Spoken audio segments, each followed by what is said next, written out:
Hello everyone, welcome back to learn medicine by doctor Nikita. And बहुत सारी vacancies का roll out आया है, मतलब डिक्लेयर हुआ है कि ये वैकेंसीज रिक्रूटमेंट के लिए बहुत जल्दी आने वाली हैं, which is of drug inspector. तो 85 वैकेंसीज का पब्लिकेशन हुआ है। अगर आप यहाँ देख रहे हो तो ये गवर्नमेंट का गेजेट है। Ministry of health and family welfare की तरफ से रिक्रूटमेंट नोटिस पब्लिश हुआ है 6 नवंबर को।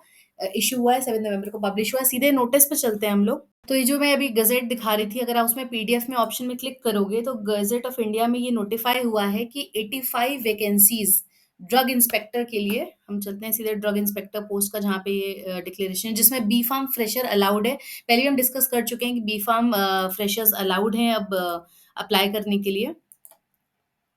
तो 85 वैकेंसीज अगर आपको दिख रहा है यहाँ पे मेडिकल डिवाइसेस सेक्शन के अंडर में 85 वैकेंसीज 2024 में डिक्लेयर करी गई हैं कि इतनी नीडेड है।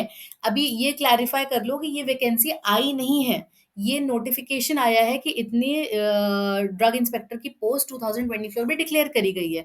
तो ये मान के चलते हैं कि नेक्स्ट ईयर तक प्रॉबेबली इसका नोटिफिकेशन आ जाएगा। और कौन रिलीज करेगा इसका नोटिफिकेशन? यूपीएससी। तो यूपीएससी के थ्रू ही एज डिसाइड होगी, वही एडवर्टाइज करेगा और वही एग्जाम कंडक्ट करवाएगा for the 85 vacancies of drug inspector. Salary पे स्केल भी हमें सबको पता है कि बहुत अच्छा होता है। बी फार्म के स्टूडेंट्स का बहुत ही ज्यादा इंटरेस्ट होता है। एंड यहाँ एलिजिबिलिटी भी देख लो, क्वालिफिकेशन में bachelors degree in pharmacy. And क्योंकि एक्सपीरियंस हटा दिया गया, एक्सपीरियंस की कोई रिक्वायरमेंट नहीं है, तो कोई भी बी फार्म फ्रेशर डायरेक्टली जाकर ड्रग इंस्पेक्टर की पोस्ट के लिए रिक्रूट हो सकता है, अच्छे से ज्वाइन कर सकते हैं आप इमीडिएटली एज अ फ्रेशर। ठीक है। एंड आगे प्रमोशन वगैरह कैसा होगा उसके भी सारे नॉर्म्स लिखे हैं, कैसे कैसे 2 वीक्स की ट्रेनिंग एंड कुछ रिक्रूटमेंट डायरेक्ट होता है, कुछ प्रमोट होकर होते हैं डीआई से आगे चल के असिस्टेंट ड्रग इंस्पेक्टर वगैरह कैसे कैसे बनेंगे।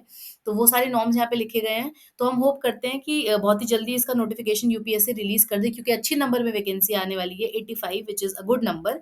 So all the best everyone. और जो भी लोग ये सोचते हैं कि बी फार्म करने के बाद हमारे पास क्या क्या ऑप्शंस हैं, तो ये देख के चलो, आपकी बहुत सारे गवर्नमेंट ऑप्शन जिसमें बहुत अच्छा पे स्केल है।